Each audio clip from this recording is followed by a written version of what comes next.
Actual में अच्छा कर्म क्या होता है, एक्चुअल में बुरा कर्म क्या होता है भगवान के दृष्टिकोण से, जितना आपने कर्म को समझा है? दृश्य आपके सामने भी वही है और मेरे सामने भी वही है, लेकिन जो अंतर है, कर्म का अंतर कहाँ पर पता चलता है कि आप किस एंगल से देख रहे हो, दृष्टिकोण क्या है। ऐसे कौन से कर्म हैं जो कि एक इंसान को वो दिव्य तुलना में रखते हैं? तो जितना आप उस परम पिता परमात्मा के सानिध्य में रहते हो, उसके साथ अपने जीवन का जो भी कर्म है वो करते हो, उतना आपके अंदर डिविनिटी आती रहती है। इतना जितना वो बाहर इन्वॉल्व होती रहती है, वो अंदर से दूर होती जाती है, खुद से भी दूर होती है और भगवान से भी दूर हो जाती है।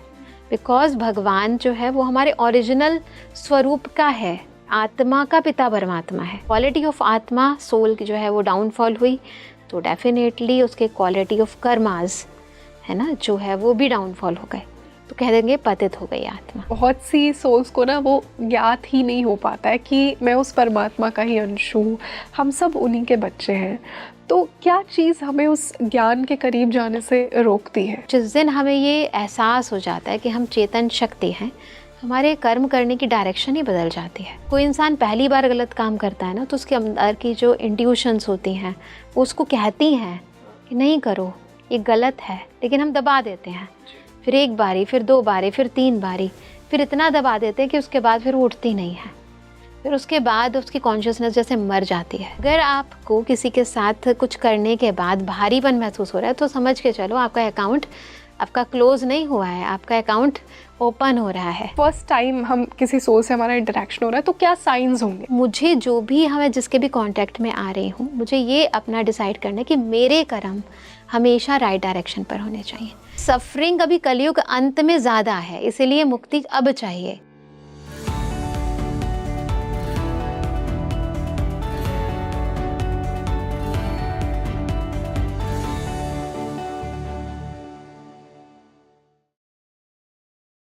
Hi everyone, a very warm welcome on the show. This is your host rangoli Sharma. और आज का ये जो डिस्कशन है बहुत ही स्पिरिचुअली एनलाइटनिंग कॉन्वर्सेशन आज हमने की है। आज हमने कर्म को समझा है। कहते हैं कि आपके पूर्व जन्मों से कुछ नहीं आता, बस आपका कर्म आता है। उस कर्म के बेसिस पे आपको आपके माता पिता मिलते हैं, आपको अगला जीवन मिलता है, किस प्रकार के लोग आपको मिलेंगे, क्या आपकी लाइफ जर्नी होगी, सब आपके कर्मों का ही फल है। आज हमने उसी कर्म को समझा है कि भगवान की नज़र में अच्छा कर्म और बुरा कर्म क्या है। क्या साइंस होंगे एक इंसान की लाइफ में कि उसके बुरे कर्मों की सज़ा उसे मिलने वाली है? क्या सब कुछ ही प्रारब्ध है? अगर सब कुछ प्रारब्ध है तो जो इंसान आपको पीड़ा दे रहा है फिर उसकी क्या गलती? प्रारब्ध को कैसे समझा जाए?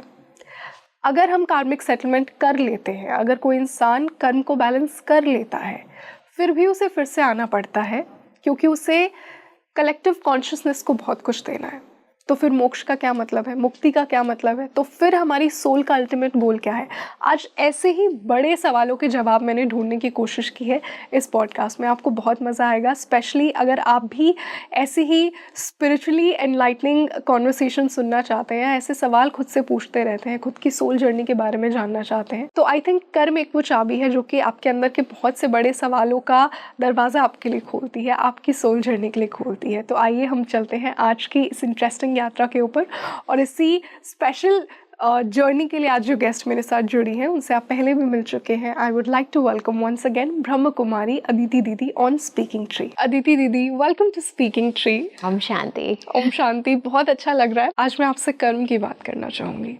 कहते हैं कि कर्म ही वही है जो आपके अगले जन्मों तक आपकी सोल के साथ ट्रांसफ़र होता है, सब कुछ रह जाता है, बट जो कर्म आपने किया, अच्छा कर्म किया, बुरा कर्म किया, वही आपके साथ जाता है। वैसे ही आपको रिश्ते मिलते हैं, कर्मों के अनुसार आपको अगला जीवन मिलता है। बहुत कुछ है, जैसा आपने खुद ने बहुत सुंदर तरीके से कहा कि कर्मों की फिलॉसफी बहुत बड़ी है अपने आप में।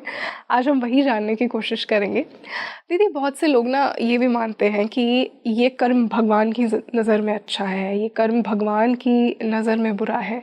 तो आज जब मैं ये पॉडकास्ट शुरू कर रही हूँ ना, तो आज मैं आपसे पहले ही 10 मिनट में मेरी ऑडियंस के लिए ये क्लैरिफाई करना चाहती हूँ कि एक्चुअल में अच्छा कर्म क्या होता है, एक्चुअल में बुरा कर्म क्या होता है भगवान के दृष्टिकोण से, जितना आपने कर्म को समझा है और उसी के साथ साथ मैं ये भी डिस्कस करना चाहूँगी कि क्या लक्षण एक इंसान की लाइफ में होते हैं कि उससे अपने बुरे कर्मों की सज़ा मिलने वाली है या बुरे कर्मों का फल मिलने वाला है। बहुत ही वंडरफुल क्वेश्चंस हैं और इनके आंसर्स इतने भी कॉम्प्लिकेटेड नहीं हैं, बिकॉज हम आत्माएं इस कर्म क्षेत्र पर हैं और अनादिकाल से कर्म ही कर रही हैं जी।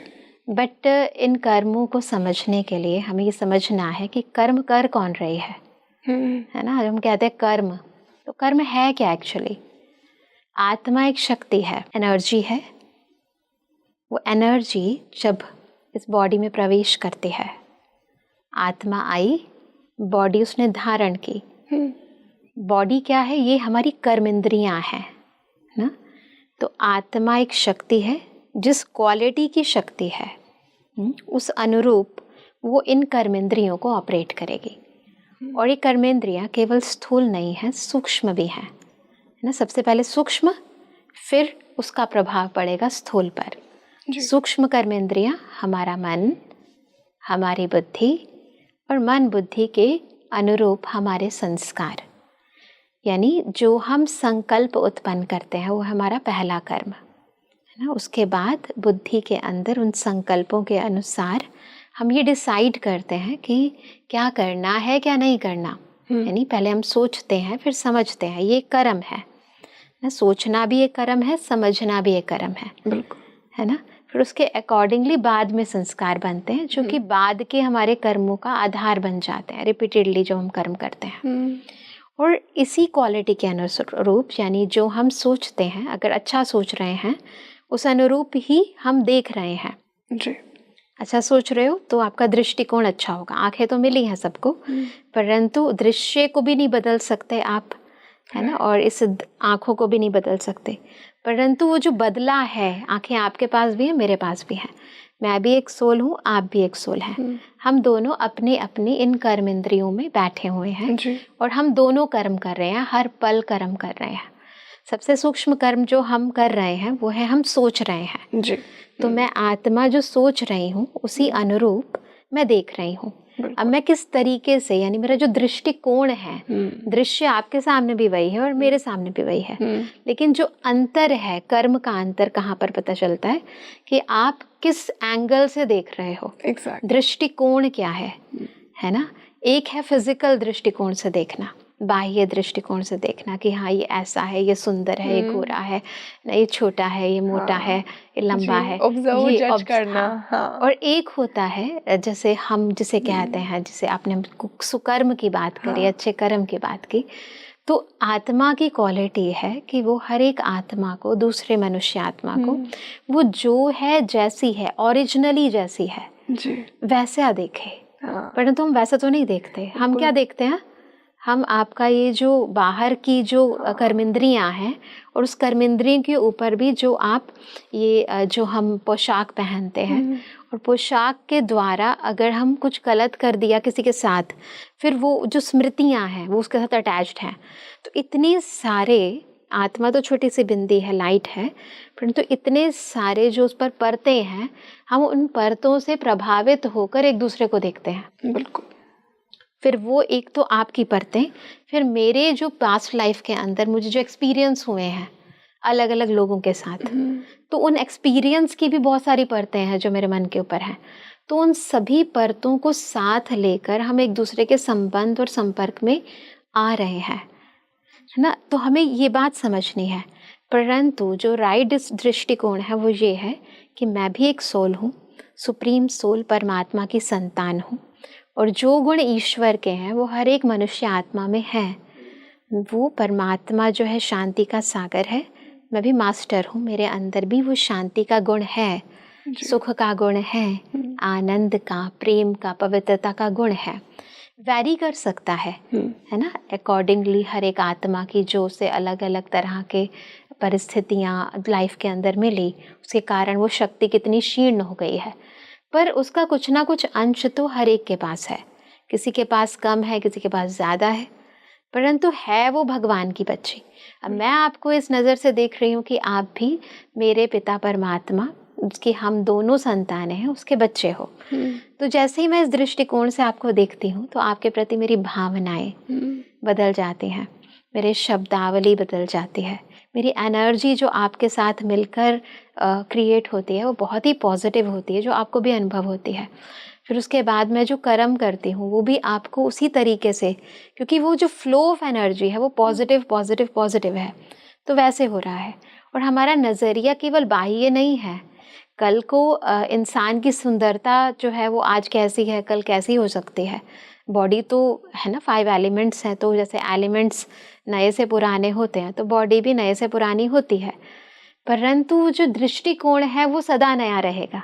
जिस नज़र से मैं आपको देख रही हूँ कि आप परमात्मा की संतान हो, ये नज़रिया मेरा बरकरार रहेगा जी। आपकी बाह्य परिस्थितियाँ, बाह्य भाव भंगिमा, आपका जो प्रेजेंटेशन है वो कुछ भी होती रहे, तो ये जो मेरा कर्म है वो मैं कर रही हूँ और उसका प्रभाव आप पर भी पड़ रहा है, और उसका जो मैं कर रही हूँ तो डेफिनेटली उस जो हम करते हैं तो उसका फल भी होता है। तो उसके पॉजिटिव वाइब्स, उसकी दुआएं ऑटोमेटिकली जो इस कर्म क्षेत्र का रोल है वो अपने आप मेरे पास भी आते हैं और मुझे भी अच्छा फील करवाती हैं। तो ये जिसे हम कहते हैं ये है राइट कर्म, जो हम अपनी राइटियस स्टेज में रहकर दूसरे को भी उसकी राइट फॉर्म में देखकर कर्म करते हैं। सुकर्म जो आपने कहा जी दीदी, पर फिर भी बहुत से लोगों के अंदर, दूसरे लोगों के अंदर वो दिव्य तत्व, वो परमात्मा का अंश क्यों नहीं महसूस कर पाते हैं? क्या ये कहीं ना कहीं उनके खुद की इनसिक्योरिटीज़ हैं कि वो एक ओरिजिनल फॉर्म जिसकी आपने बात की वो हम दूसरों में देख ही नहीं पाते, हम दूसरों को जज करते हैं, ऑब्जर्व करते हैं। हाँ, आज की दुनिया में कंपैरिजन, कंपटीशन बढ़ गया है, बिकॉज हम हर एक को उसके बाह्य स्वरूप से ही देखते हैं, बाह्य कर्मों से ही देखते हैं। और वो क्यों देखते हैं? क्योंकि हम खुद को भी तो उसी रूप में देखते हैं। क्योंकि दृष्टिकोण कैसे बनता है, आप खुद को जिस स्वरूप में देखते हो उसी अनुरूप आप दूसरों के प्रति भी दृष्टिकोण, जैसे हमें वैसी ही हमें दुनिया दिखती है। बिल्कुल सही कहा आपने। तो जैसे अगर हम सबसे पहले दूसरों से पहले दूसरों के प्रति जो हम कर्म करें उससे पहले हम इस कर्म इंद्रियों में हैं, तो अपने प्रति जो हमारा कर्म है, जो फर्ज है, पहले उसको देखें। क्या मैं अपने आप को अपने मूल स्वरूप में देखती हूँ, अपने उस गुणग्राही स्वरूप में देखती हूँ? आपको, आप परमात्मा के बच्चे हो, इस स्वरूप में देखने से पहले मैं ये अनुभव करती हूँ कि मैं भी तो उसकी बच्ची हूँ, है ना। तो तब जाकर मैं उसका लिंक आपसे जोड़ पाती हूँ, है ना। अगर मैं खुद को ही उस स्वरूप में नहीं देखती तो मुझे आपको देखकर कभी ये थॉट आएगा ही नहीं। तो इसके लिए हम कहते हैं कि आप अपने जीवन के अंदर पहले खुद को पहचानो, फिर आगे बढ़ो ना। इसीलिए बच्चा पैदा होता है, बड़ा होता है, तो पहला ज्ञान व्हाट इज़ योर नेम, है ना। पहले शुरुआत हमसे होती है ना। तो आपका नाम क्या है, आप कौन हो, बच्चे को बताया जाता है। क्योंकि हम फिजिकल बॉडी को ही अपना स्वरूप समझते हैं तो उसको यही ज्ञान देते हैं, आपकी आंखें, आपका मुंह, आपके हाथ, तो फिजिकल बॉडी की नॉलेज उसे देते रहते हैं। तो वो उसको समझता है कि यही मैं हूँ और उसी रूप से फिर वो दूसरों को देखता रहता है। लेकिन जब हम आध्यात्मिक ज्ञान लेते हैं संसार में, जो कि बहुत ज़रूरी है हर एक के लिए, तो हमें सबसे पहले ये बताया जाता है कि आप उस परम पिता परमात्मा की संतान आत्मा हो। आपका ओरिजिनल नेचर शांत है, सुखी है, आनंद है, प्रेम है, पवित्रता है, शक्ति है, ज्ञान है। तो जब आप इस स्वरूप से अपने आप को अनुभव करते हो, केवल जानना नहीं है, सुपरफिशियल वे में नॉलेज नहीं, परंतु अनुभव करते हो, तो उसी अनुभूति के साथ जब आप जीते हो, उसी अनुभव को फिर आप जब दूसरे के कांटेक्ट में आते हो तो आप दूसरे को भी उसी स्वरूप में देखकर उसको भी उन्हीं वाइब्रेशंस के अंदर अनुभव करने लगते हो। यानी उसका जो आदि स्वरूप है, जो ओरिजिनल नेचर है, उस स्वरूप से देखते हो, उसका जो अनादि स्वरूप है उस स्वरूप से देखते हो। ये जो स्वरूप हमारा हर जन्म में बदलता है और एक जन्म में भी एक जैसा नहीं रहता, हम उस स्वरूप में नहीं देखते, परिवर्तनशील स्वरूप में नहीं देखते, इस मायावी स्वरूप में नहीं देखते, अभी तो उसका जो ओरिजिनल नेचर, शाश्वत नेचर है, उस स्वरूप में देखते हैं। इसे कहते हैं आप दृष्टिकोण बदलने से दृश्यों को भी बदल लेते हो। एंगल बदलता है ना, जिसे कहते हैं जैसा आपका नज़रिया होगा वैसे नज़ारे होंगे। नज़ारे बदल जाते हैं अगर नज़रिया बदल लो। बहुत सुंदर बात कही। और दीदी, जिस प्रकार हम सुकर्म की बात करते हैं यहीं से मैं एक बहुत बड़ा सवाल मेरी ऑडियंस के लिए जानना चाहूँगी। हम कहते हैं ना दिव्य आत्मा है ये तो पूर्व जन्मों का बहुत अच्छा कर्म लेकर आ रही है। ऐसे कौन से कर्म हैं जो कि एक इंसान को वो दिव्य तुलना में रखते हैं? कौन से कर्म ऐसे जो दिव्य आत्मा बनाते हैं? देखिए, डिविनिटी जब हम बात करते हैं तो डिविनिटी देने वाला वो परमपिता परमात्मा है। परमात्मा जो हमें ज्ञान देता है उसे डिवाइन नॉलेज कहते हैं। परमात्मा जो हमें गुण देता है उसे डिवाइन वर्च्यूज़ कहते हैं, दिव्य गुण जिसे कहते हैं। परमात्मा जो हमें शक्तियाँ देता है उसे हम डिवाइन एनर्जी, डिवाइन पावर कहते हैं, है ना। तो जितना आप उस परम पिता परमात्मा के सानिध्य में रहते हो, उसके साथ अपने जीवन का जो भी कर्म है वो करते हो, उतना आपके अंदर डिविनिटी आती रहती है।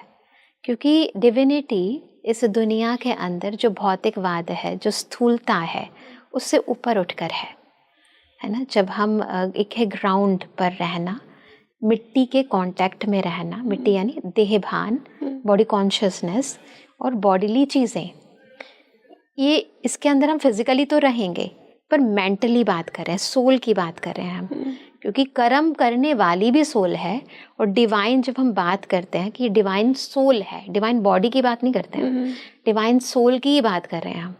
डिविनिटी जो दिव्यता है वो आत्मा में है, दिव्यता बॉडी में नहीं है। क्वालिटी ऑफ सोल है कि उसके अंदर डिवाइन वर्च्यूज़ हैं, उसके अंदर डिवाइन नॉलेज है, इसीलिए वो डिवाइन सोल है। और इसलिए वो डिवाइन सोल जब बॉडी में है तो वो जो एक्शंस में आती है, इन कर्मेंद्रियों में आती है, तो जो कर्म करेगी वो भी डिवाइन होंगे। जिस क्वालिटी की मैं सोल हूँ, अकॉर्डिंगली जब मेरे को कर्मेंद्रियाँ मिलेंगी, जब बॉडी मुझे मिली, तो उसी नज़रिए से मैं डिविनिटी की नज़र से आपको देखूंगी। मेरे शब्दों के अंदर भी वो डिविनिटी झलकेगी, वो इंटेंशन, उनसे वाइब्स भी वैसी आएंगी डिविनिटी की, क्योंकि क्वालिटी ऑफ सोल वैसी है। सिमिलरली वो डिविनिटी आती कैसे है? जो सोल जितना जितना ईश्वर के कांटेक्ट में रहती है, तो जैसा संग वैसा रंग, है ना। तो ईश्वरीय गुण आपके अंदर आते हैं, ईश्वरीय ज्ञान आपके अंदर आता है। इसे संग की बात है, ऑटोमेटिकली होता है ये सब कुछ। जितना जितना आप मेडिटेट करते जाते हो, आपके अंदर की प्योरिटी बढ़ती जाती है। बिकॉज ये चीज़ ऐसी नहीं कि आपको मिल रही है कहीं से, वो आपके अंदर है, परंतु बॉडी कॉन्शियसनेस के कारण, बॉडीली चीज़ों की अट्रैक्शन के कारण, उनके प्रभाव के कारण, है ना, आप अपने निजी स्वभाव पर कहीं परते जमा चुके हो। परंतु जब हम ईश्वर के कांटेक्ट में आते हैं, क्योंकि वो प्योर है, तो उस प्योर के कांटेक्ट में आने के कारण आपके अंदर की वो जो परतें हैं वो धीरे धीरे ख़त्म हो जाती हैं। इसके कारण हम भगवान को कहते हैं पतित पावन। आत्मा उसका डाउनफॉल हो जाता है, पतित हो जाती है विकर्म करने से, गलत कर्म करने से। लेकिन जब हमें परम पवित्र परमात्मा का सानिध्य मिलता है, तो उसकी याद से, उसके प्यार से, उसके साथ से वो हमारी जो इम्प्योरिटी की लेयर्स हैं वो धीरे धीरे ख़त्म हो जाते हैं। इसलिए योग को अग्नि भी कहा जाता है, योगाग्नि कहा जाता है। परमात्मा की याद अग्नि की तरह, जैसे अग्नि में रहकर कोई सोना जो है ना, उसके अंदर अगर एलॉय है, सोने में डाला तो एलॉय अलग, सोना जो प्योर है वो अलग हो जाता है। इस तरह परमात्मा की याद अग्नि की तरह काम करती है, और उसकी याद जब इतनी तीव्र हो जाती है तो आत्मा के अंदर जो एलॉय आ जाती है, कहाँ की, विकारों की, विकृतियों की, विकर्मों की, वो एलॉय ख़त्म होती है और आत्मा प्योर हो जाती है। और वो प्योर आत्माएं आत्मा के परमपिता परमात्मा के सारे गुण, सारी शक्तियाँ इजीली एब्जॉर्ब कर लेती है। जो इम्प्योरिटी है वो एब्जॉर्प्शन करने नहीं देती है, एलॉय है ना आत्मा में। इसलिए भगवान को जब हम परमात्मा शिव को स्पेशली याद करते हैं तो कहते हैं कि भोले बाबा को तो भोले बच्चे पसंद है, है ना। भोले यानी इनोसेंट, प्योर भोले ही होते हैं ना। बच्चों को कहते हैं कि ये तो भगवान को जल्दी याद कर सकते हैं, और कर भी सकते हैं, ऐसा हमने देखा है, बिकॉज प्योरिटी है ना। भगवान जो है वो सुप्रीम मैग्नेट है, उसको अट्रैक्ट करने के लिए और उस पर न्योछावर होने के लिए वो जो हमारी अंदर है वो कोई ना कोई, वो जिसे हम कहते हैं मैग्नेट है, या हम जो आयरन है जिनके पर बहुत ज़्यादा जंक लग गया है, वो जंक जब तक नहीं उतरेगी तब तक हम उस मैग्नेट से अट्रैक्ट नहीं होंगे, चिपकेंगे नहीं उसके साथ। ऐसा कहते हैं ना कि भगवान भी, अगर आपके अंदर जितनी प्योरिटी है, भगवान उतनी ही प्योर सोल्स को चुनता है। हाँ, वो चुनाव हम अपना कर सकते हैं। अगर आप सच में चाहते हो, अगर आप अंदर एक छोटी सी लॉ भी है, इच्छा भी है कि हम उसके प्यारे बन जाएं, तो बस आप अपने ऊपर थोड़ा सा वर्क करना शुरू करो। अपने अंदर जो इम्प्योरिटी है उसको कम करने का और उसको धीरे धीरे ख़त्म करने का प्रयास करो। वही जो ईश्वरीय कार्य है, पतित पावन है, दुख हरता सुख करता है, वो आप प्रैक्टिकल में अपने जीवन में फील करोगे। दुखों का कारण इम्प्योरिटी है, अशांति का कारण इम्प्योरिटी है अंदर की। जितना जितना हम प्योर होते जाते हैं उतना उतना अंदर की शांति बढ़ती जाती है, अंदर का सुख बढ़ता जाता है, उतना हम परमात्मा के भी प्यारे होते रहते हैं। बहुत सुंदर दीदी, आपने एक बहुत ही इम्पॉर्टेंट बात कही जो आई एम श्योर कि मैं व्यूअर्स को भी चाहूँगी कि उसके बारे में थोड़ा सा और सोचिए। पतन, हम सब कहीं ना कहीं हमारे अंदर कुछ ना कुछ पतन होता रहता है। एक सोल क्वालिटी की भी मैं बात करूंगी, जैसा हम ऑफ द कैमरा डिस्कस कर रहे थे कि कुछ सोल्स का कर्मा बहुत ही अच्छा होता है, बहुत प्योरिटी होती है, बहुत डिविनिटी होती है, और कि वो एक कॉन्ट्रैक्ट भगवान के साथ बनाकर आते हैं कि हाँ मैं यहाँ आकर दुनिया को बहुत कुछ दूंगा और मैं भगवान का मैसेज दुनिया तक पहुँचाऊँगा, दुनिया में हीलिंग लेकर आऊँगा। बट फिर भी वो सोल्स भी माया में इतनी फंस जाती हैं कि उनका उस मार्ग से पतन हो जाता है। क्यों होता है ये? देखिए, वैसे तो ये दुनिया का रूल है कि हर चीज़ नए से पुरानी होती है ना। लॉ ऑफ एंट्रोपी भी यही कहती है साइंस के अंदर। हर चीज़ पहले ऑर्गेनाइज होती है, फिर धीरे धीरे धीरे धीरे अनऑर्गेनाइज। हम प्रकृति की चीज़ों को देख लें, हर चीज़ जो है, चाहे वो सोफ़ा है, चाहे हमारी बॉडी है 5 एलिमेंट्स की, ये भी बच्चा होती है तो नई होती है, फिर धीरे धीरे धीरे बुढ़ापा आता है। तो ये तो लॉ ऑफ नेचर है, नई से पुरानी होना। परंतु जितना जितना अब ये नेचर इसका है, ये 5 एलिमेंट्स का नेचर है, सोल का नेचर नहीं है। बात समझना है, सोल 5 तत्वों के शरीर के अंदर है। जितना आप बॉडी कॉन्शियसनेस में हो, साथ में तो हो, परंतु मेंटली आप कितना साथ हो वो भी इम्पोर्टेंट है ना। कई लोग साथ होकर भी साथ नहीं है, ऐसे ना न्यारे और प्यारे। बिल्कुल, बॉडी में रहते हैं परंतु न्यारे होकर, डिटैच होकर, घर में रहते हैं डिटैच होकर। तो जैसे मन बुद्धि तो ऊपर लगा हुआ है, तो अगर आप डिटैच नहीं हो पाते हो तो आप इन्वॉल्व हो जाते हो, क्योंकि आत्मा की क्वालिटी है या तो ऊपर से अटैच होगी ऊपर वाले से, या तो नीचे वाले से। अब जब ऊपर वाले से हमारा कनेक्शन धीरे धीरे टूटता है तो नीचे वाले के साथ जुड़ने लग जाता है। फिर नीचे जो हो रहा है वो तो हमें पता है, कलयुग के अंदर सब जगह बॉडी कॉन्शियसनेस है, नेगेटिविटीज़ हैं, तो फिर वो चीज़ें आत्मा के ऊपर हावी होने लगती है और वही आत्मा के पतन का कारण है। अपवित्रता, इम्प्योरिटी आती रहती है, उसका ओरिजिनल नेचर जो है वो धीरे धीरे ख़त्म होता जाता है। बिकॉज तत्वों का नेचर, बॉडी का नेचर सोल के नेचर से कंट्रास्ट है, बिल्कुल कंट्रास्ट है। जैसे हम आत्मा को कहते हैं कि आत्मा अजर अमर अविनाशी है, और शरीर कंट्रास्ट है, वो तो मृत्यु को पाता है, वो तो उसको चोट भी लगती है, उसको दुख भी होता है, उसको, है ना। दुख की अनुभूति भले आत्मा को होती है परंतु चोट तो शरीर को लगती है ना। तो उसका जो हानि होती है, जो प्रॉब्लम होती है, वो बॉडी को लगती है। आत्मा एक चेतन शक्ति है और शरीर तो जड़ है, एकदम कंट्रास्ट है। और अगर आप कंट्रास्ट को खुद मान लो, यानी मैं हूँ तो चेतन, परंतु मैं जड़ता को स्वीकार कर लूँ कि मैं तो जड़ हूँ, है ना, जो हो रहा है प्रैक्टिकल। अब सारी दुनिया तो यही सोचती है ना कि मैं तो बॉडी हूँ। तो हो तो आप आत्मा, एनर्जी हो, लेकिन हम सोच कर क्या जी रहे हैं कि हम तो ये बॉडी है। तो क्या होता है, बॉडी को कुछ होता है तो एक्चुअली में मुझे भी कुछ होता है, एक्चुअली मैं बॉडी नहीं हूँ। अब बॉडीली रिलेशंस को कुछ होता है तो फिर मुझे कुछ होता है। अब क्योंकि मैंने उनको भी अपने साथ अटैच कर लिया है, तो ऐसे आत्मा का पतन होना शुरू होता है कि जब वो जितना अपने आप से, अपने ओरिजिनल नेचर से दूर जाती रहती है और जो वो नहीं है उस चीज़ को वो अपनाती रहती है, तो उतना उतना, जितना और उतना वाली बात है, जितना जितना वो बाहर इन्वॉल्व होती रहती है वो अंदर से दूर होती जाती है, खुद से भी दूर होती है और भगवान से भी दूर हो जाती है। बिकॉज भगवान जो है वो हमारे ओरिजिनल स्वरूप का है, आत्मा का पिता परमात्मा है ना। बॉडी का पिता तो बॉडी का है, बॉडी जैसा जो हम हर एक के अलग अलग हैं, लेकिन सोल का पिता सुप्रीम सोल है।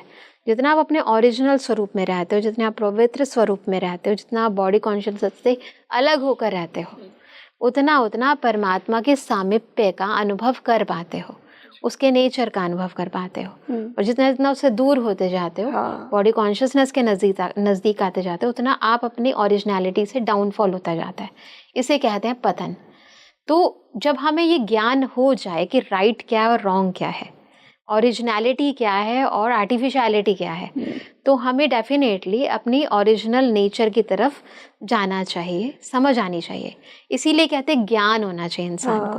और इस ज्ञान के आधार पर, जो कि बुद्धि का काम है, बुद्धि के कारण आत्मा की क्वालिटी बढ़ भी सकती है और कम भी हो सकती है। बुद्धि बल कहा जाता है जिसके कारण ना। बुद्धि जो है आत्मा की अगर खराब हो गई है ना, तो फिर उसको कहते हैं कि अच्छा ये मूढ़ मति, मति बुद्धि हुई ना जी। मत जो है ना, तो सारी मत का ही खेल है, राइट, वही सारी बुद्धि का ही है।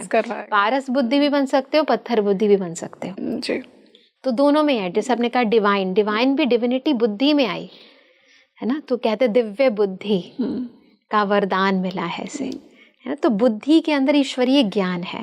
तो ये बातें हमें समझनी है कि जितना हमारी बुद्धि के ऊपर ये बाह्य चीज़ें प्रभाव डालती रहती हैं, उतना बुद्धि का पतन होता है। बुद्धि मन के संकल्प जो हैं, जो प्रभावित हो जाते हैं, और ये दोनों के कारण आत्मा के संस्कार बनते हैं, जो उसकी क्वालिटी डिसाइड करते हैं। तो जैसे जैसे आत्मा के संस्कार पतित होते जाते हैं, बॉडी कॉन्शियसनेस की थॉट्स बॉडी कॉन्शियसनेस से प्रभावित होकर हमारे बुद्धि, तो फिर हमारे संस्कार अकॉर्डिंगली हमारे डाउनफॉल होते जाते हैं। क्वालिटी ऑफ आत्मा, सोल की जो है वो डाउनफॉल हुई, तो डेफिनेटली उसके क्वालिटी ऑफ कर्मास है ना, जो है वो भी डाउनफॉल हो गए, तो कह देंगे पतित हो गई आत्मा। अब उल्टा कर लो, परमात्मा के साथ कनेक्शन जोड़ लो, तो परमात्मा सुप्रीम सोल है, तो आत्मा की क्वालिटी अपलिफ्ट हो जाएगी, तो पावन हो गई आत्मा, है ना। इसलिए कहते हैं, भगवान को कहते हैं पतित पावन। उसके सानिध्य से आत्मा फिर से प्योर हो जाती है, फिर से रीजवनेट हो जाती है। बहुत सुंदर दीदी, आपने एक बात कही कि ज्ञान होना चाहिए। आई थिंक बहुत सी सोल्स को ना वो ज्ञात ही नहीं हो पाता है कि मैं उस परमात्मा का ही अंश हूँ, हम सब उन्हीं के बच्चे हैं। तो क्या चीज़ हमें उस ज्ञान के करीब जाने से रोकती है? ये सवाल मैं पूछना चाहूँगी। सिंपल है, डेफिनेटली अगर आप अज्ञान के अंदर ज़्यादा इन्वॉल्व हो तो ज्ञान से रिपल्शन ऑटोमेटिकली होगी। तो वो बनाया कैसे जाए वो कनेक्शन ज्ञान से? अगर सबसे पहले तो वो थॉट आना चाहिए। जैसे आपको आ रहा है विचार, तो पहले तो अज्ञानता में जो इंसान है, अज्ञान यानी नॉलेज नहीं है कि मैं परमात्मा की संतान हूँ, नॉलेज नहीं है कि मैं सोल हूँ, मैं एक एनर्जी हूँ, मैं मटेरियलिस्टिक वर्ल्ड के कोई ऐसा नहीं है, दिखावे वाली चीज़ नहीं हूँ, मैं सत्य हूँ, मैं असत्य नहीं हूँ। इसलिए तो कहते हैं ना, अस्तो मा सद्गमय तमसो मा ज्योतिर्गमय। तो भगवान वहाँ ले जाता है हमें। तो पहले ये रियलाइजेशन ज़रूरी है, उसके बाद परिवर्तन चाहिए। पर दीदी, ये रियलाइजेशन क्या मैं ये खुद कर रही हूँ, ये परमात्मा चाहते हैं तभी करवाते हैं? क्योंकि कहीं ना कहीं जो आपने कहा कि ये रियलाइजेशन, ये जो थॉट आपको आएगा कि मुझे अज्ञान में रहना है या ज्ञान में जाना है, ये आंतरिक है। बिल्कुल अब ये तो शायद मुझे लगता है फिर मेरा कंट्रोल है ही नहीं इसके ऊपर, ये तो कहीं से मुझे डाउनलोड हो रहा है। देखिए, इसे भाग्य भी कह सकते हैं, परंतु भाग्य भी ऐसे नहीं बनता। आपने पूर्व जन्म में कुछ अच्छे कर्म किए हैं और कहीं ना कहीं वो आत्मा की लॉ कहीं ना कहीं है अंदर, तो जिसके कारण अंदर ये फीलिंग आती है कि नहीं, मैं फिर से वैसी बन सकती हूँ। एक होप होती है, एक आशा होती है कि yes I can change anything, कुछ है अंदर। तो जब तक कुछ ना कुछ अंश है आत्मा, क्योंकि है तो हम परमात्मा की संतान ही ना, अगर थोड़ा भी हमारे अंदर वो जागृति है, या हमारा ये भाग्य है कि हम ऐसे लोगों के सानिध्य में रहते हैं जो हमें बार बार अवेयर कराते हैं, तो ये अगर है तो ही आप आगे चलकर पुरुषार्थ कर पाओगे। अदरवाइज, क्योंकि पुरुषार्थ भी हम क्या कहते हैं, पुरुषार्थ ही यही है कि पुरुष बनकर रथ को चलाना। आत्मा पुरुष है, तो आत्मा समझकर इस बॉडी को चलाना, यही सबसे श्रेष्ठ पुरुषार्थ है। तो अगर आप ये करना प्रारंभ करो, अभी क्या हो रहा है, बॉडी समझकर है ना, हम कर्म कर रहे हैं ना, कर तो रहे हैं पर बॉडी समझकर, परंतु जिस दिन हमें ये एहसास हो जाता है कि हम चेतन शक्ति हैं, तो हमारे कर्म करने की डायरेक्शन ही बदल जाती है। हम हर चीज़ को पहले सूक्ष्म तरीके से सोचते हैं, फिर स्थूल कर्मों में आते हैं। जैसे कहते हैं ना, हमने पहले भी कहा, सोच समझ के करो। तो हम पहले उसे सूक्ष्म रीति करते हैं, फिर उसे स्थूलता में लेकर आते हैं। पहले अंदर उसको नापते हैं, तोलते हैं, त्रिकालदर्शी बन जाते हैं। आदि मध्य अंत सोचकर फिर कार्य करते हैं, है ना, वो तब आता है जब आत्मा की चैतन्यता जागृत अवस्था में है। नहीं तो है तो सही, ये तो आप नहीं कहोगे कि सोल नहीं है, परंतु जैसे सुषुप्त अवस्था में है, आपने अपने निजी गुणों का, निजी शक्तियों का एक तरह से हनन कर रखा है, दबा रखा है। जैसे कोई इंसान पहली बार गलत काम करता है ना, तो उसके अंदर की जो इंट्यूशंस होती हैं वो उसको कहती हैं कि नहीं करो, ये गलत है, लेकिन हम दबा देते हैं। फिर एक बारी, फिर 2 बारी, फिर 3 बारी, फिर इतना दबा देते हैं कि उसके बाद फिर वो उठती नहीं है। फिर उसके बाद उसकी कॉन्शियसनेस जैसे मर जाती है। आपने खुद ही, इसको कहते हैं, जो लोग कहते हैं ना आत्महत्या, एक्चुअली हम ये नहीं कहेंगे कि बॉडी को मारा, यहाँ आत्मा की हत्या है। आपने अंतर आत्मा की पुकार की हत्या कर दी। एक्चुअली ये इंसान जब बार बार करता है तो उसकी क्वालिटी ऑफ सोल डाउन हो जाती है। बिल्कुल। और ऐसे कहते हैं ना कि खुद की जान लेना तो एक ऐसा कर्म है जिसके लिए परमात्मा भी कभी आपको माफ नहीं करेंगे। जी दीदी, यहीं से ना मैं प्रारब्ध की भी बात करना चाहूँगी। हमें ऐसा कहा जाता है कि जो आपने पूर्व जन्म में किया ना, उसका फल आपको मिलेगा, भोगना पड़ेगा। और हम सब कहीं ना कहीं, जैसा हम बात कर रहे थे कि कोई सिनर किसी लाइफ में सेंट भी बन सकता है, हम सब ने कहीं ना कहीं बहुत बुरे कर्म भी किए हैं। तो अगर पीड़ा लिखी है किसी इंसान के जीवन में उसके प्रारब्ध के बेसिस के ऊपर, तो जो इंसान आपको पीड़ा दे रहा है फिर उसकी क्या गलती है? ये नहीं है, इसमें सबसे बड़ी बात ये समझनी है, ये ठीक है कि हमने किसी के साथ गलत किया है और फिर वही आपके साथ अगर बुरा कर्म कर रहा है ना, तो जैसे कहेंगे जैसा किया है, जैसी करनी है वैसी भरनी हो रही है। जिसके साथ आपने करनी की है और वही व्यक्ति आपको भरनी दे रहा है। बट एट प्रेजेंट कैसे पता चले कि आप अपना नया अकाउंट बना रहे हो? एग्जैक्टली। या फिर आप अपने पिछले जन्म का जो अकाउंट है वो क्लियर कर रहे हो? बिल्कुल। और जितना आपने उसके साथ अकाउंट बनाया है उतना ही क्लियर हुआ है, या एक्स्ट्रा कुछ और ऐड हो गया है, या कुछ और न्यू बन गया है? तो ये इम्पॉर्टेंट पॉइंट है इसके अंदर। सबसे पहली बात ये है कि हम ये सोचकर कि ठीक है अभी ये तो पुराना अकाउंट क्लियर हो गया, हम अपने आप को थोड़ा सा प्रोटेक्ट कर लें और अपने कर्मों को थोड़ा सा ये कहें कि अपना एक्सक्यूजेस होते हैं ना इंसान के, कि ये तो होना ही था। ये तो होना ही था। तो हम इस तरह से अपने आप को इन कर्मों के जाल से बचा नहीं सकते हैं, क्योंकि आपको ये रियलाइजेशन ही नहीं है कि आप पिछला अकाउंट क्लियर कर रहे हो या नया अकाउंट ओपन कर रहे हो। और पॉजिटिव अकाउंट ओपन कर रहे हो, दैट्स वेरी गुड। बट अगर नेगेटिव है तो फिर आपका फिर एक और नया माया जाल क्रिएट हो जाएगा, चक्र चलता रहेगा। वो तो आपका लेना देना चलता ही रहेगा। अब इसके अंदर ये पहली बात समझना है कि जब आप अकाउंट, स्थूल अकाउंट की बात करते हैं, धन के अकाउंट की बात करते हैं, जब आप किसी से आपने उधारी ले रखी है और जब उधारी देने की बात होती है, आपके पास पैसे हो गए, अब आप उसका जो आपने कर्जा लिया है वो आप वापस कर देते हो, तो वो कैसा फील होता है? बहुत लाइट। और अगर आप नया अकाउंट ओपन करते हो, किसी से नया कर्जा लेते हो, तो फिर कैसा फील होता है? भारी फील होता है। तो यही अनुभूति कर्मों के साथ भी होती है। अगर आप नया अकाउंट ओपन करते हो, है ना, तो फिर आपको मन को, खुद को भारीपन महसूस होता है ना, ये खुद ही महसूस होता है आपको। ये एक सटल चीज़ है, क्योंकि अकाउंट भी सटल है, कर्मों के अकाउंट है ना। तो अगर आपको किसी के साथ कुछ करने के बाद भारीपन महसूस हो रहा है, तो समझ के चलो आपका अकाउंट आपका क्लोज नहीं हुआ है, आपका अकाउंट ओपन हो रहा है। और अगर आपको कुछ करने के बाद लाइट फील हो रहा है, तो आपको अच्छा लगेगा और आपको लगेगा कि हाँ भाई ये अकाउंट हमारा क्लोज हो गया है। बिल्कुल, बहुत किसी ने आपको 4 बातें कही और उसके बाद भी आपको बुरा नहीं लगा और आपको लगेगा कि ठीक है अभी जो हो गया अच्छा हो गया, तो अपने आप ही अंदर से हल्कापन फील हो रहा है आपके पास। उसके बाद व्यर्थ संकल्प नहीं चलेंगे, तो क्योंकि अकाउंट क्लोज हुआ है, अकाउंट रीओपन नहीं हुआ है। तो ये हमें समझना है कि, और पहली बात ये है कि जब हमें अकाउंट्स के बारे में हम सोच ही रहे हैं, तो क्यों हम नेगेटिविटी के बारे में सोचें? हम पॉजिटिव ही पैसा कमाने के बारे में सोचना चाहिए ना। जो पिछला अकाउंट है वो तो अगर आपने अच्छा कमा लिया तो उसमें से अपने आप ही डिडक्ट हो जाएगा, उसकी चिंता मत करो। आप अच्छा कमाने की, जमा की बात करते हैं ना हम, घटाने की बात ही क्यों करते हैं? जमा होगा तो पिछला जो आपने अकाउंट बनाया है तो अपने आप उसमें से डिडक्ट हो जाएगा और आप आगे बढ़ जाओगे। तो वही हम बात करते हैं कि हमेशा अपनी लाइफ के अंदर जो भी भगवान ने आपको क्वालिटी ऑफ लाइफ दी है, इसके अंदर आपको हर एक आपको जो भी हमें शक्तियाँ भगवान ने दी हैं, जो गुण दिए हैं, उन चीज़ों के द्वारा अच्छे कर्म करने का प्रयास करें। हमेशा लोगों से दुआएं कमाने का अभ्यास करें। जो कमाई है वो यहाँ से होती है। भला करने का अभ्यास करें। जितना हो सके कल्याण करने का अभ्यास करें, नेगेटिविटी नहीं। अपने टाइम को, अपनी एनर्जीज़ को, आपको जो भी भगवान ने क्वालिटीज़ दी हैं, जो भी गुण दिए हैं, उन्हें पॉजिटिव और राइट डायरेक्शन में लगाने का प्रयास करें। तो वो जो गुण हैं वो आपको मल्टीपल टाइम्स होकर मिलेंगे। जो एनर्जीज आप राइट डायरेक्शन में यूज़ करते हो वो आपको मल्टीपल टाइम्स होकर वापस मिलती हैं, उसमें वृद्धि होती है, क्योंकि ये अविनाशी खजाना है। और अगर आप रॉन्ग डायरेक्शन में यूज़ होते हो तो किसी भी चीज़ को, आपको भगवान ने वो चीज़ दी और आपने उसे गलत तरीके से यूज़ किया, तो क्या भगवान आपको दोबारा देगा?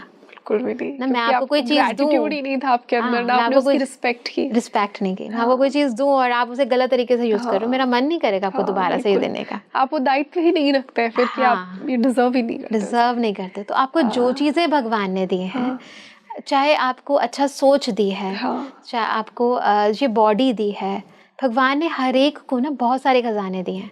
लिस्ट बनाओ क्या क्या भगवान ने मुझे दिया है, और जो जो चीज़ें दी हैं ना, उन चीज़ों को मैं कितना बेस्ट पॉसिबल वे में यूज़ कर रही हूँ या वेस्ट कर रही हूँ। खुद को चेक करें और उसके बाद चेंज करें कि अब मुझे इसे बेस्ट ऑफ द बेस्ट तरीके से मैं कैसे यूज़ कर सकती हूँ। बस इतना ध्यान रखो, आपकी लाइफ सफल है। कई लोग हमसे पूछते हैं कि हम लाइफ में सक्सेसफुल कैसे हों। तो हम यही कहते हैं, जो आपको भगवान ने दिए उनकी लिस्ट बनाओ और इनको बेस्ट पॉसिबल वे में कैसे यूज़ कर सकते हो आप वो करो। सफलता आपके पीछे भी जाएगी, बस इतना कर लो। बस इतना ही कर लो। और आपने एक बहुत ही सही और इम्पॉर्टेंट बात कही। कई बार ना दीदी क्या होता है, और मैंने भी पर्सनली लाइफ में फील किया है, अगर कोई रिश्ता आपके लाइफ से जा रहा है ना, तो आपको एक सुकून महसूस होता है कि कुछ तो क्लियर हो गया, कुछ था पास्ट लाइफ का, कुछ तो था कार्मिक हैवी, जिसके थ्रू मुझे ये जो यात्रा थी इस इंसान के साथ, या ये जो सफ़र था ये तय करना था, ये पेन के थ्रू मुझे गुजरना था, बट लेकिन अब एक लाइटनेस फील होती है। बिल्कुल होता है ऐसे। बिल्कुल, जब बंधन कट जाता है, एक्चुअली ये सारे हमारे कर्म बंधन कहते हैं ना इन्हें। डेफिनेटली आप समझो आपको रस्सियों से पकड़ के रखा है, फिर एक रस्सी कट गई तो आपको थोड़ा सा तो हल्का फील होगा ना। तो वही चीज़ है, ये भी कर्मों का बंधन है एक्चुअली। इसने आत्मा को जकड़ के रखा है, पकड़ के रखा है। राइट। जब वो कटता है, जब वो कटता है तो आपको बहुत अच्छा फील होता है। यू फील लाइक बंधन मुक्त हो गई मैं। बिल्कुल। और मैं दीदी ये भी हाईली बिलीव करती हूँ कि कुछ लोग ना हमारी लाइफ में इसीलिए आते हैं कि हमें वो कहीं ना कहीं उस कनेक्शन से ही मुक्त करवाने के लिए आते हैं। आप भी मुझे कमेंट सेक्शन में बताइए कि आपको भी कभी किसी सोल के साथ ऐसा फील हुआ हो कि हाँ, इनके साथ कुछ था कार्मिक सेटलमेंट और अब वो पूरा हो गया है। और दीदी, जिस प्रकार हमने न्यू अकाउंट्स और ओल्ड अकाउंट्स की बात की, एक डाउट है मेरा, जो मैं काफ़ी टाइम से जिसका आंसर ढूंढ रही हूँ और मैं पूछना चाहूँगी आपसे। ऐसा कहते हैं कि सब कुछ ही, मतलब मोस्टली जो कनेक्शंस आपको अपनी लाइफ में मिलते हैं वो पूर्व जन्मों से मिलते हैं। तो फिर फ्रेश कर्म क्या है? मान लीजिए अगर हम किसी सोल से पहली बार मिल रहे हैं, फर्स्ट टाइम हम किसी सोल से हमारा इंटरेक्शन हो रहा है, तो क्या साइंस होंगे? अगर ओल्ड इंटरेक्शन है तो आई नो कि फेमिलियरिटी फील होगी, बट फ्रेश जब कर्म क्रिएट हो रहा है किसी सोल के साथ, तो क्या साइंस होंगे?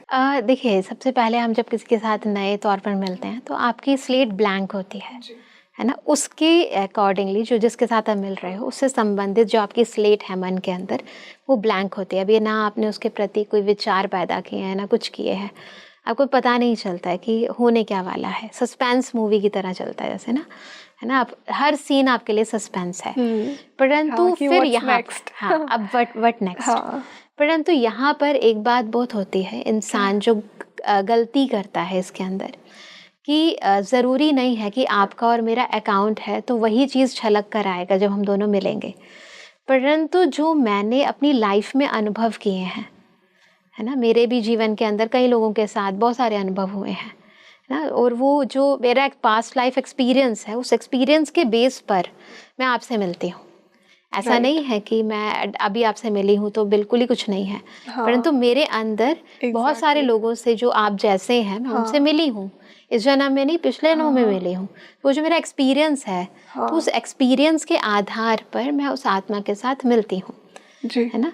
तो अभी ये तो पता नहीं है, आप कैसे जज करोगे कि ये नई है या पुरानी है, परंतु मुझे ये अपने दिमाग में रखना है कि मुझे किसी के साथ भी नई हो पुरानी हो, क्योंकि मेरे लिए तो वो नई है, पुरानी भी है तो भी मेरे लिए एट प्रेजेंट तो वो नहीं है वो हमें क्योंकि याद ही नहीं है, याद ही नहीं है ना, जिस चीज़ की याद ही नहीं है तो हम जज कैसे कर सकते हैं। बिल्कुल।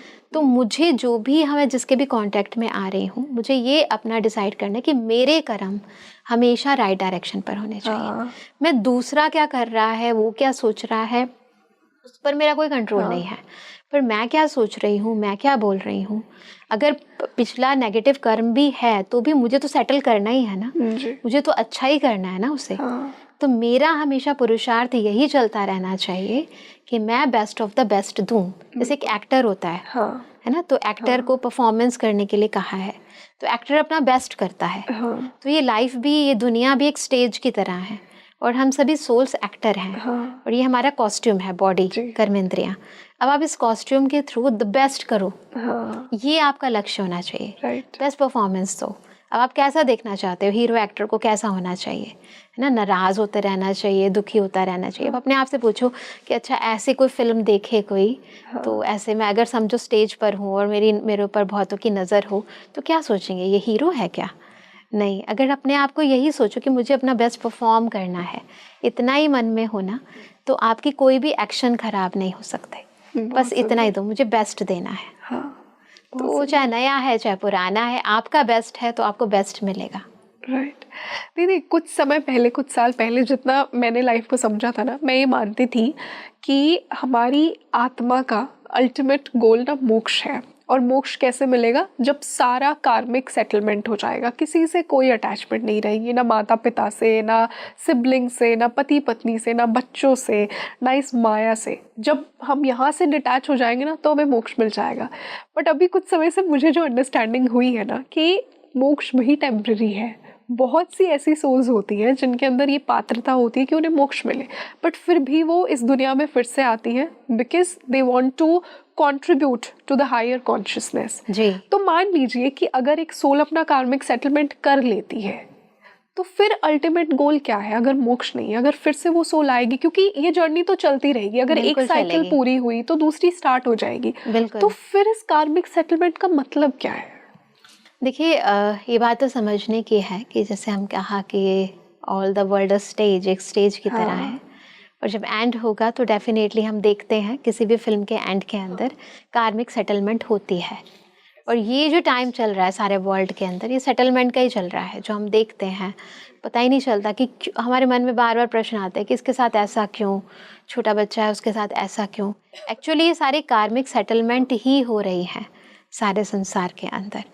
तो ये जो कार्मिक सेटलमेंट है ये ज़रूरी है बिकॉज जैसे हम, एक प्रोसेस होता है उसके अंदर एक आदि होती है, स्टार्टिंग फेज, फिर मध्य होता है, उसके बाद एंड होता है, और एंड से पहले अति होती है। आप देखेंगे ना फिल्म के अंदर भी विलन जो है अपना पूरे पावर के साथ एंड के अंदर जो है अपना रूप दिखाता है, जितना वो कर सकता है उतना करता है। और इन द एंड क्या होता है, जिसने जो किया है वो भर लेता है। और जब तक वो भरता नहीं है तब तक हम ये नहीं कहते कि फिल्म कंप्लीट हो गई। और जब तक कंप्लीट नहीं हुई है ना, आदि मध्य अति अंत, और जब तक अंत नहीं हुई है और उससे पहले अति नहीं हुई है ना, जब ये फेज तक जब तक नहीं गुजरे तब तक दोबारा आदि नहीं हो सकती। फिल्म जब तक कंप्लीट नहीं होगी तब तक दोबारा से स्टार्ट नहीं हो सकती। ये सब कुछ हम सोल्स के साथ भी है। अगर हमें ये साइकिल छोड़कर ख़त्म करके, छोड़ तो कोई सकता नहीं, पर एक साइकिल कंप्लीट होने के बाद नेक्स्ट साइकिल हमें दोबारा से स्टार्ट करनी है, रीस्टार्ट करना है। तो उससे पहले आपको जो पहले वाला जो आपकी साइकिल चल रही है उसके अंदर सारे अकाउंट्स को क्लोज करना ही पड़ेगा, वो सारे बंधनों को तोड़ना पड़ेगा, आत्मा उड़ नहीं पड़ेगी। जब तक वो बंधन आपके टूटेंगे नहीं, आपकी ये पूरा का पूरा जो फेज़ है, ये जो पूरी यात्रा, ये कंप्लीट नहीं होगी, तब आप दूसरी यात्रा स्टार्ट कर सकते हो, है ना। तो ये चीज़ बहुत ज़रूरी है। ये हर जन्म के अंदर भी थोड़ा थोड़ा होता है। लेकिन जब आत्माएं पूरा अपनी साइकिल कंप्लीट कर लेती हैं, पूरा के पूरे कल्प जिसे हम कहते हैं, जो सतयुग आदि से शुरू होता है और कलयुग अंत तक पूरा होता है, तो कलयुग अंत के अंदर जो हमारे पूर्व जन्म के भी थोड़े बहुत सेटलमेंट रह गया है तो वो भी कंप्लीट करना होता है, क्योंकि सोल्स को अभी ये सब छोड़कर दोबारा से अपने मुक्ति धाम जाना है, जिसे हम मुक्त कहते हैं कि हमें मुक्त होना है। तो मुक्त एक्चुअली फ्रीडम है। जब तक मैं फ्री नहीं होंगी दोबारा से मेरे में एनर्जी नहीं आएगी, है ना, तो दोबारा आप सृष्टि रंगमंच पर जो आपको पार्ट अदा करना है उसके लिए आप रेडी नहीं होंगे। कोई भी चीज़ को रीस्टार्ट करने से पहले आपको रिजुविनेट होना पड़ेगा। समझो आपको ये शूटिंग कंप्लीट करनी है, दोबारा स्टार्ट करना है ना, कंप्लीशन से पहले आप पहले तो ये वाइंड अप करोगे जो हम कर रहे हैं। जब ये खत्म हो जाएगा फिर आप अपने आप को रिजुविनेट करोगे, है ना, तो रिफ्रेश हो जाओगे। तब जाके आप, जब आप उसके लिए तैयार होगे, नेक्स्ट शूट के लिए तैयारी करनी पड़ेगी, तैयार हो जाओगे, फिर आप नया शूट स्टार्ट करोगे। हर चीज़ के अंदर यही होता है और आत्मा के साथ भी यही होता है।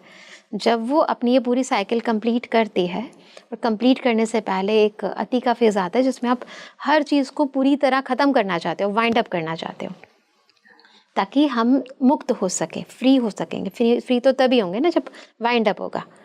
तो एक्टर फ्री हो गया, मुक्त हो गया, इस चक्र से मुक्त हो गया, इस साइकिल से फ्री हो गया। अब दोबारा साइकिल में आने से पहले वो फिर से रिजुविनेट होगा। इसीलिए आत्माएं सारी परम धाम जाती है, जिसे हम परलोक कहते हैं, है ना, जिसे हम कहते हैं ब्रह्म लोक कहते हैं, पार ब्रह्म परमेश्वर भी कहते हैं ना, इसलिए भगवान को भी परमेश्वर को ब्रह्म लोक कहते हैं, मुक्ति धाम कहते हैं, निर्वाण धाम कहते हैं। तो हम सभी सोल्स रिजुविनेट होती हैं वहाँ निर्वाण धाम में, फिर से एम्पावर होती हैं और फिर दोबारा सृष्टि रंगमंच में आते हैं। Because soul is an actor, और एक्शंस करने के लिए उसको एक कॉस्ट्यूम तो लेना पड़ेगा। तो मतलब मोक्ष कुछ है ही नहीं, मुक्ति है। मुक्ति है, मुक्ति मिलती है, ऐसा नहीं कहेंगे कुछ नहीं है, मुक्ति मिलती है।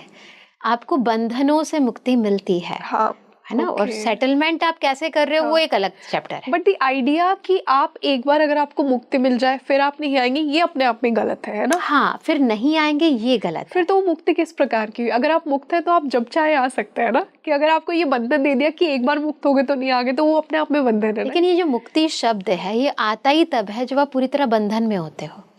इससे पहले जब सोल्स अपनी जर्नी कर रही होती है, कॉस्ट्यूम छोड़कर जन्म पुनर्जन्म में आती है, तो जब तक उसको ये दुनिया खराब नहीं लगती है, यहाँ जीना उसे खराब नहीं लगता है, वो परेशान नहीं होती, तब तक उसे मुक्ति चाहिए भी नहीं। बिल्कुल, बहुत। तो ये जो संकल्प आता है कि मुझे मुक्ति चाहिए, ये आता ही उस कंट्रास्ट में है जब आप बंधन में हो। जी, जब उस सोल को, जैसा आपने कहा ना, वो ज्ञान हो जाता है कि ये सफरिंग क्या मैं झेलता रहूंगा, क्या फिर से ये साइकिल चलती रहेगी। और ये सफरिंग अभी कलयुग अंत में ज्यादा है, इसीलिए मुक्ति अब चाहिए। इससे पहले मुक्ति की इच्छा अभिलाषा भी नहीं होती मनुष्य आत्मा को इतनी ज्यादा, क्योंकि बंधन में नहीं है ना इतना, आत्मा फ्री होकर ही काम कर रही है। अभी है हम अपने विकारों के बंधन में है, संबंधों के बंधन में। पहले संबंध कहते थे, अभी संबंध नहीं है, अभी बंधन लगते हैं। किसी की प्रेजेंस कुछ समय तक अच्छी लगती है, कुछ समय के बाद वो प्रेजेंस जो है हमें बंधन लगने लग जाती है, तो वो रिलेशन नहीं रहते, वो बॉन्डेजेस लगते हैं। बहुत सुंदर। आपने जिस प्रकार बंधन की बात की, आज के इस अमेजिंग पॉडकास्ट को मैं इसी सवाल से खत्म करना चाहूँगी। एक बहुत बड़ा बंधन जो लोगों को लगता है कि रिश्ता है, बट अपने आप में एक बंधन ही है, शादी का, विवाह का एक बंधन पति पत्नी का। यहाँ पे मेरा सवाल ये होगा दीदी कि जब दो सोल्स मिलती हैं, उनका यूनियन होता है, तो क्या एक का कर्म दूसरे के कर्म को प्रभावित करेगा? और ये मैं इस कॉन्टेक्स्ट में पूछ रही हूँ, मान लीजिए कि एक बहुत ही सात्विक सोल है, उसने बहुत ही सुकर्म किया है और उसका विवाह किसी कारणवश, क्योंकि उसका भी कुछ कर्म था, एक ऐसी सोल के साथ हुआ जिसका थोड़ा तामसिक कर्म है, तो क्या इस तामसिक कर्म वाली सोल का जो कर्म है वो इस सात्विक सोल को अफेक्ट करेगा? ऐसा नहीं होता है कि आप कोयले की खान में जाएं और आपका इसके ऊपर कोई दाग ही ना लगे। What an example. आप किसी के सानिध्य में रहते हो तो उसका संग का रंग आप पर ना लगे, ऐसा नहीं होगा। अब ये डिपेंड करता है ना, क्योंकि आप एक तरफ हमें कंट्रास्ट वाली सिचुएशन बता रहे हो, एक सात्विक है और एक थोड़ी तामसिक है ना, कंट्रास्ट वाली है। अब उसकी सात्विकता का लेवल कितना है और उसकी तामसिकता का लेवल कितना है, उस अनुरूप प्रभाव पड़ेगा, है ना।